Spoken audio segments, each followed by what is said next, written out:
Olá, meus queridos alunos do 8º ano, tudo bem com vocês? Preparados para mais uma grande aula de geografia, para a gente aprender coisas novas? Então vamos lá, prepare sua estação de estudo, caderno, lápis, borracha, caneta, anote aí o cabeçalho, o roteiro da aula e vamos para mais um novo assunto na aula de hoje, tudo bem? Eu vou soltar a vinheta e já te encontro já.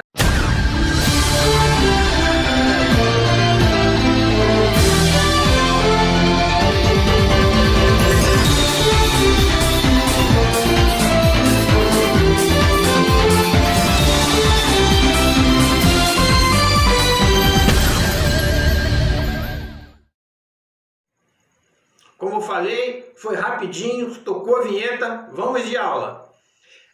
O capítulo começa na página 253, é o último capítulo do módulo 1, né? Encerramos o módulo do primeiro bimestre. E para arrematar isso aí, vamos falar sobre as crises do sistema capitalista, né? Ou as crises do capitalismo, como está escrito aí na página 253. Então, o capítulo começa fazendo uma definição, né? Entre recessão e depressão.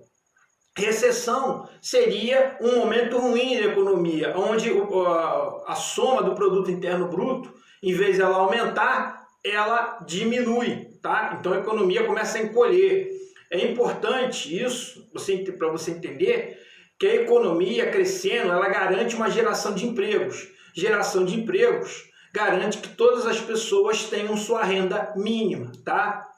E quando a economia cai, é fato que há um aumento do desemprego. Um aumento do desemprego, você tem aí pessoas sem uma renda mínima para sobreviver. E acarreta, né, vários problemas sociais, que vão desde a violência, né, a vários outros problemas sociais, de moradia, né, de falta de consumo. Então, é muito importante você entender isso. Isso é a recessão. E a depressão? O que seria a depressão? Seria a continuidade dessa recessão prolongada, né?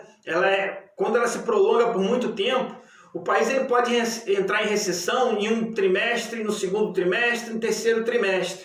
A partir do terceiro trimestre, a gente já fala que é uma depressão. Tá? É muito comum, às vezes, em jornais, né, telejornais, ou mesmo no rádio, você falar o país, o Brasil, está em recessão técnica no segundo trimestre do ano. Mas, às vezes, no terceiro ou no quarto, você já tem uma melhora econômica. Então, quando você faz o somatório do ano, ou, às vezes, normalmente, o país cresce, o Brasil cresce, né? Mas é normal na economia dos países, às vezes você tem um período de recessão.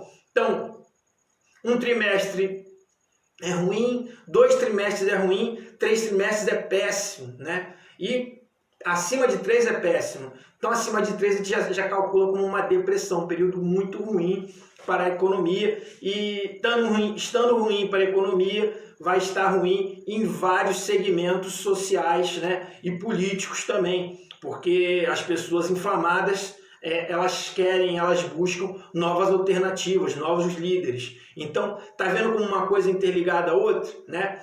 É até um spoiler, né? É um momento que nós temos que estar prestando atenção, é um momento que a gente está vivendo agora, mas eu vou falar mais um pouquinho disso aí no final. Depois, ainda na página 253, ele explica o que é uma crise econômica, capitalista e suas consequências. É mais ou menos o que eu acabei de falar, né? As consequências sociais. As pessoas ficam desempregadas, sem uma renda mínima, elas passam a consumir menos, elas compram menos. Se muitas pessoas consomem menos, quem fabrica, quem produz, quem faz serviço, oferece serviço, deixa também de ganhar, passa a ganhar menos. E possivelmente vai ter que comprar menos matéria-prima, né? Vai precisar de menos empregados. Está vendo como um ciclo virtuoso, né? É por isso que é importante ter uma política econômica onde ela seja sempre vigorosa, a economia esteja sempre crescendo. E nessa página ainda temos um ranking que termina na outra página das 10 maiores crises, né, do capitalismo, tá? Mais um spoiler, né? Esse momento atual que nós estamos vivendo, provavelmente ele vai entrar na atualização dessa lista aí, tá? Eu não sei em que posição, mas provavelmente uma das primeiras posições, né? Nesse ranking aí você tem encabeçando a crise de 29 nos Estados Unidos, né, que é considerada uma das maiores crises econômicas do mundo, né, uma primeira e uma das maiores crises econômicas do mundo, a sociedade capitalista. O que aconteceu nesse momento? A Europa está arrasada, né? Foi bombardeada, tudo. Então os europeus passam a consumir produtos industrializados dos Estados Unidos. Estes, né, como economia capitalista que nessa época os Estados Unidos já era a maior economia do mundo, né? Eles começam a produzir para abastecer não só a demanda interna, né, dos norte-americanos, como também dos europeus. Só que aí o que acontece? A guerra acabou a Primeira Guerra foi de 14 a 18, 1914 a 1918, né? Depois, a partir da década de 1920, a Europa já começa um processo de reconstrução. E aí o que acontece? Nossas indústrias voltaram a funcionar. Então eles começam a impor barreiras aos produtos norte-americanos, né? E com isso faz com que esses produtos acabem ficando, né, em estoques nos Estados Unidos. Só que o sistema capitalista, até por meio do Fordismo, né, que era o modelo econômico da época, ele quer fabricar cada vez mais, tornar as coisas cada vez mais baratas e não dar, né, o máximo possível às pessoas, fazer com que as pessoas consumam. Quando começa a Europa a comprar menos dos Estados Unidos, os produtos norte-americanos começam a ficar encalhados em estoques. Ficando encalhados em estoques, sem poder vender, né, ou vendendo somente para a demanda interna dos Estados Unidos, os preços vão lá embaixo. Quando os preços dos produtos começam a cair, as empresas começam a entrar em crise, né, mandam seus funcionários embora e aquela coisa toda. Manda o funcionário embora, aí a pessoa sem renda mínima não consegue consumir, não consegue comprar. Várias empresas, isso com o passar dos anos, né, vai quebrando várias empresas. Você pode ver que o problema começa em 1920, vai estourar em 29, né? E chega uma quinta-feira chamada de Quinta-feira Negra, né? Em 1929, o que acontece? A Bolsa de Valores dos Estados Unidos quebra. Muitas pessoas cansadas de perder dinheiro, todo mundo junto corre e tenta salvar suas economias, aquele dinheirinho que eles colocavam na Bolsa de Valores. Quando todo mundo quer vender os seus papéis, suas ações no mesmo tempo, o preço vai lá embaixo e aí há a quebra, a falta de liquidez, não há dinheiro para pagar a todo mundo. Isso é a quebra da Bolsa de Valores, né? É a crise de 29. E pulando um pouquinho, né? Quase um século, vamos ver, o livro continua falando, página 255 e 256, aí já uma crise mais moderna, que é a crise de 2008, tá? Ela vem da continuação de outras pequenas crises, né? Que é a crise das .com, e em 2008 você tem uma crise maior, que é a chamada crise também dos Estados Unidos, do subprime. O mercado norte-americano ele vivia de crédito, né? Emprestar dinheiro, somente para comprar casas. E aí o que aconteceu? Um dos grandes bancos, o quarto maior banco dos Estados Unidos, que emprestava dinheiro para as pessoas para comprar casa, esse banco quebra. E quebrando, ele acaba levando quase que boa parte da economia norte-americana, afetando vários outros bancos. Há uma crise, né? Porque muita gente pedindo crédito ao mesmo tempo para retomar suas atividades, né, econômicas, suas empresas. Muita gente perdeu dinheiro com a quebra desse banco. Esse banco não tinha dinheiro. As pessoas depositavam dinheiro no banco, né? E de repente o banco quebrou, não tinha dinheiro para pagar as pessoas. O que aconteceu? As pessoas começaram a pedir dinheiro nos outros bancos. E os outros bancos, com medo de perder o dinheiro, essa empresa quebrou, esse cara que quebrou, como é que eu vou emprestar dinheiro para ele? Eu não tenho certeza se ele vai pagar. Então isso gerou um impacto muito grande na economia dos Estados Unidos.